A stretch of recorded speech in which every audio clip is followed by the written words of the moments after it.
दोस्तों, electricity and electronic device हमारे चारों तरफ है, जो हमारी लाइफ को सेफ, इजी और मोर कंफर्टेबल बना देते हैं। पर हम में से अधिकांश लोग इस बारे में कभी नहीं सोचते। बट दोस्तों, सोचने वाली बात यह है कि ये टू मच इलेक्ट्रिसिटी और इलेक्ट्रॉनिक डिवाइस जो कि इलेक्ट्रोमैग्नेटिक फील्ड जनरेट करते हैं, क्या ये कैंसर और ब्रेन ट्यूमर जैसी बीमारियों का कारण है? तो हम इसके बारे में इस वीडियो में डीपली जाएंगे। बट इससे पहले हम लोग जानते हैं कि इलेक्ट्रिसिटी क्या है और ये हमें कैसे इफेक्ट करती है। दोस्तों, इलेक्ट्रिसिटी इलेक्ट्रॉनिक चार्ज के मूवमेंट से बनती है और इस मूवमेंट से ही इलेक्ट्रिक फील्ड और मैग्नेटिक फील्ड भी बनती है और इस फील्ड के अंदर एनर्जी स्टोर होती है और ये स्पेस में भी ट्रेवल करती है। इसका मतलब इसी फिनोमिनन को हम लोग इलेक्ट्रोमैग्नेटिक रेडिएशन बोलते हैं।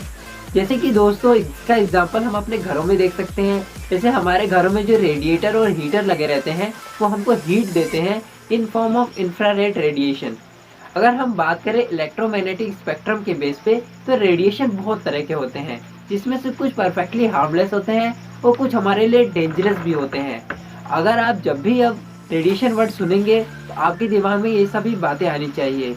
अगर हम स्मॉल रेंज की बातें करें तो इसमें कि यूवी लाइट्स, गामा रेज और एक्स रेज आते हैं। और अगर हम बात करें लार्ज रेंज की, जिसमें कि विजिबल लाइट, इंफ्रारेड लाइट और माइक्रोवेव टू रेडियो वेव तक आती हैं। और ये सारे रेडिएशन हमारे द्वारा बनाई गई टेक्नोलॉजी जैसे मोबाइल फ़ोन, वाईफाई रूटर्स और इलेक्ट्रिकल पावर लाइन से ही जनरेट होते हैं। बट ये रेडिएशन हमारे बॉडी के मॉलिक्यूल्स को डिस्टर्ब नहीं करते हैं। बट कुछ रेडिएशन ऐसे होते हैं जो हमारे बाल और बॉडी को वाइब्रेट कर सकते हैं और कुछ रेडिएशन हमारे खाना बनाने में हमारी मदद करते हैं। जैसे कि आप लोग सभी जानते हैं माइक्रोवेव्स हमारे खाने के वाटर मॉलिक्यूल्स को वाइब्रेट करता है, जिससे हमारा खाना गर्म हो जाता है। ऐसा हमारे साथ भी होता है। जब हम बीच पर धूप सेक रहे होते हैं तो हमारे बॉडी इंफ्रारेड रेडिएशन के कारण हीट हो जाती है, जिसका कारण सन होता है। दोस्तों, आपको लग रहा होगा कि मैं आपको रेडिएशन के बारे में इतना सब कुछ क्यों बता रहा हूँ, पर इलेक्ट्रोमैग्नेटिक रेडिएशन के इफेक्ट को समझने के लिए आपको ये जानना बहुत जरूरी था। इलेक्ट्रोमैग्नेटिक रेडिएशन डेंजरस है। इसका अटेंशन सन 1979 में एक व्यक्ति ने खींचा जो कि इलेक्ट्रिकल पावर लाइंस के पास रहते थे। बट उनकी स्टडी से ये कंफर्म नहीं हो पाया कि इलेक्ट्रोमैग्नेटिक रेडिएशन हमारे लिए हार्मफुल है। इसके बाद थाउजेंड्स ऑफ स्टडीज आई, जिससे में लोगों ने कई दावे किए। बट इसमें लोगों को बहुत सारी प्रॉब्लम्स थी जो उन्होंने बताई, जिसमें उन्होंने सेलफोन से रिलेटेड प्रॉब्लम्स भी बताई।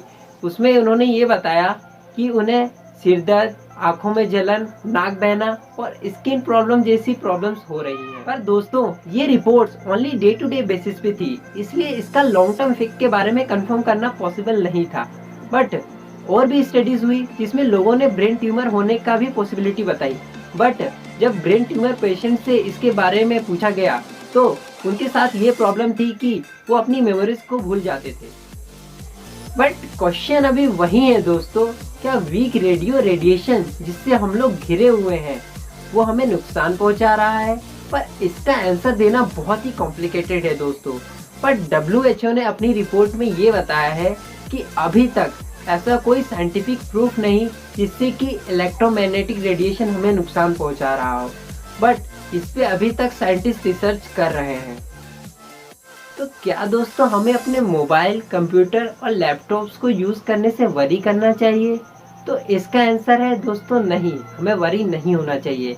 अगर हम अपने इलेक्ट्रॉनिक डिवाइसों का यूज़ अपने आवश्यकता अनुसार करेंगे तो ये हमें नुकसान नहीं पहुंचा सकते।